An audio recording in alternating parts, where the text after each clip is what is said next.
Good morning, class. Good morning, Sir. I'm sorry, class, ha? May aksidente kasi sa daan. On the way here, may nasagasaan. Did the person die, Sir Will?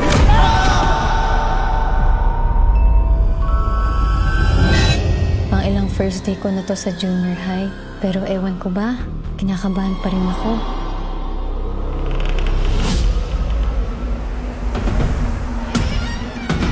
Hangin lang pala eh.